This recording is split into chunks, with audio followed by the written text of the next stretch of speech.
തിരുവനന്തപുരത്തെ LDF സ്ഥാനാർത്ഥിയുടെ കാര്യത്തിൽ ഒടുവിൽ തീരുമാനമായി. സുധീർ കരമനയെ തിരുവനന്തപുരത്തെ സ്ഥാനാർത്ഥിയായി CPM തീരുമാനിച്ചു. പ്രഖ്യാപനം 10:30 AKG സെന്ററിൽ നടത്തും. വിശദാംശങ്ങൾ AK സ്റ്റെഫൻ നൽകും. Stephen, good morning. കാത്തിരുന്ന് നമ്മൾ അല്പം മുൻപ് പോലും സ്ഥാനാർത്ഥിയോട് സംസാരിക്കുമ്പോൾ അക്കാര്യത്തിൽ ഉറപ്പില്ല. പക്ഷേ ഇന്നിതാ CPM തീരുമാനിച്ചിരിക്കുന്നു. 10 മണി കഴിയുമ്പോൾ 10:30 AKG സെന്ററിൽ ഇത് സംബന്ധിച്ച പ്രഖ്യാപനവും നടക്കുകയാണല്ലോ. വിശദാംശങ്ങൾ എന്ത്? മൂത്തി, അങ്ങനെ ഏറെ ദിവസം നീണ്ടുനിന്ന അനിശ്ചിതത്വത്തിന് ഒടുവിൽ സമാപനമാവുകയാണ്. 10:30 ഔദ്യോഗികമായി സ്ഥാനാർത്ഥിയെ പ്രഖ്യാപിക്കും. പല പേരുകളിലേക്ക് CPM ആലോചന നടത്തിയിരുന്നുവെങ്കിൽ പോലും കരമന സുധീറിനെ തന്നെ സ്ഥാനാർത്ഥിയാക്കാം എന്നൊരു നിലപാടിലേക്ക് തന്നെയാണ് LDF നേതൃത്വം എത്തുന്നത്, പ്രത്യേകിച്ചും CPM എത്തുന്നത്. അവിടെയും ഇനി ജനാധിപത്യ കേരള കോൺഗ്രസിന്റെ നിലപാട് എന്താണ് എന്നുള്ളത് അറിയേണ്ടതുണ്ട്. പരസ്യമായി അവരുടെ പ്രതികരണവും തേടേണ്ടതുണ്ട്. പ്രത്യേകിച്ചും ആന്റണി രാജു കഴിഞ്ഞ കുറേ നാളുകളായി പരസ്യമായി ഈ കാര്യത്തിലൊന്നും തന്നെ പ്രതികരിക്കാറില്ല. അല്ലെങ്കിൽ ഈ അയോഗ്യത നിലനിൽക്കുന്നതുകൊണ്ട് തന്നെ സജീവമായി അദ്ദേഹം ഇങ്ങോട്ട് ഈ രാഷ്ട്രീയ പ്രവർത്തനങ്ങൾക്ക് അല്ലെങ്കിൽ പ്രചാരണ പരിപാടികൾക്കൊന്നും തന്നെ ഇറങ്ങാത്ത ഒരു സ്ഥിതിയുണ്ട്. ഇനി ഏതായാലും LDF നേതൃത്വത്തിന് വലിയൊരു പ്രതിസന്ധി തിരുവനന്തപുരത്ത് രൂപപ്പെട്ടതിനെ തുടർന്നാണ് CPM ഈ ദൗത്യം ഏറ്റെടുത്തത്. അങ്ങനെയാണ് കരമന സുധീറിലേക്ക് CPM ആലോചന നടത്തുകയും അദ്ദേഹവുമായി കൂടിയാലോചിച്ച് സ്ഥാനാർത്ഥിയാക്കാമെന്നൊരു തീരുമാനത്തിലേക്കും എത്തിയിരുന്നത്. CPM നേതൃത്വവുമായി ജനാധിപത്യ കേരള കോൺഗ്രസിന്റെ നേതാക്കൾ കഴിഞ്ഞ ദിവസവും ചർച്ച നടത്തിയിരുന്നു. അതിലും യാതൊരു തരത്തിലും പരിഹാരം ഉണ്ടാക്കുന്നതിന് വേണ്ടി കഴിയില്ല.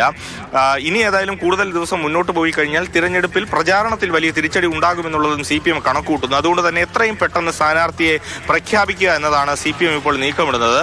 ഇന്ന് 10:30 മണിയോടുകൂടി AKG സെന്ററിൽ കരമന സുധീർ എത്തി അവിടെ ഔദ്യോഗിക പ്രഖ്യാപനം നടത്തും. അതിനുശേഷം റോഡ് ഷോ അടക്കമുള്ള കാര്യങ്ങൾ ഉണ്ടാകും.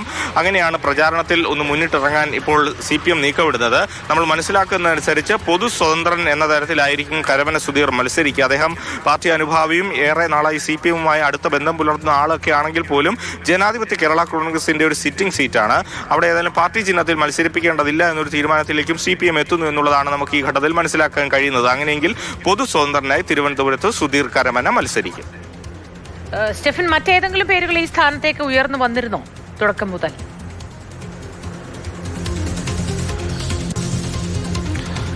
മുരുകൻ കാട്ടാക്കടയുടെയും അതോടൊപ്പം തന്നെ ജനാധിപത്യ കേരള കോൺഗ്രസ് മുന്നോട്ട് വെച്ച മുൻ ചീഫ് വിപ്പും അതോടൊപ്പം തന്നെ കുട്ടനാട് MLA-യുമായ KC ജോസഫിന്റെയും എല്ലാ പേരുകൾ മുന്നോട്ട് വന്നിരുന്നു. ആ പേരുകൾ ജനാധിപത്യ കേരള കോൺഗ്രസ് മുന്നോട്ട് വെച്ച പല പേരുകളും അംഗീകരിക്കാൻ CPM ഒരുക്കമായിരുന്നില്ല. കാരണം എതിർചേരിയിൽ നിൽക്കുന്നത് CP ജോണാണ്. അപ്പോൾ അത്രയും ഒരു പ്രൊഫൈലുള്ള ആളുകളെ തന്നെ മത്സരരംഗത്തേക്ക് ഇറക്കണമെന്നുള്ളതാണ് CPM ഇടതുമുന്നണിയിൽ ആവശ്യപ്പെട്ടിരുന്നത്. അതോടൊപ്പം മറ്റ് ഘടകകക്ഷികൾക്കും ഇങ്ങനെ സ്ഥാനാർത്ഥി പ്രഖ്യാപനം തിരുവനന്തപുരത്ത് വൈകുന്നതിൽ വലിയൊരു അമർഷമുണ്ടായിരുന്നു. കാരണം തിരുവനന്തപുരം മണ്ഡലം എന്ന് പറയുന്നത് തലസ്ഥാനത്തെ ഏറ്റവും പ്രധാനപ്പെട്ട മണ്ഡലമാണ്. തിരുവനന്തപുരത്ത് അങ്ങനെ ഒഴിച്ചിട്ടുകൊണ്ട് മുന്നോട്ട് പോയി കഴിഞ്ഞാൽ അത് വലിയ രീതിയിൽ പ്രചാരണത്തെ മറ്റു മണ്ഡലങ്ങളിലും ബാധിക്കുന്ന ഒരു സ്ഥിതിയുണ്ട്. ഒപ്പം തന്നെ മുൻ വർഷങ്ങളിലൊക്കെ നോക്കിക്കഴിഞ്ഞാൽ സിനിമാ താരങ്ങളും അങ്ങനെ വലിയ സെലിബ്രിറ്റി സ്റ്റാറ്റസ് ഉള്ളവരും ഒക്കെ മത്സരിക്കുന്ന ഒരു മണ്ഡലം കൂടിയാണ് തിരുവനന്തപുരം. അതുകൊണ്ട് തന്നെ എത്രയും പെട്ടെന്ന് ഇനി പ്രചാരണത്തിലേക്ക് ഇറങ്ങുക എന്നത് തന്നെയാണ് LDF ലക്ഷ്യമിടുന്നത്. അതുകൊണ്ട് തന്നെ ഇന്ന് രാവിലെയോടുകൂടി തന്നെ ഈ പ്രഖ്യാപനം ഉണ്ടാകും. ശരി സ്റ്റെഫൻ.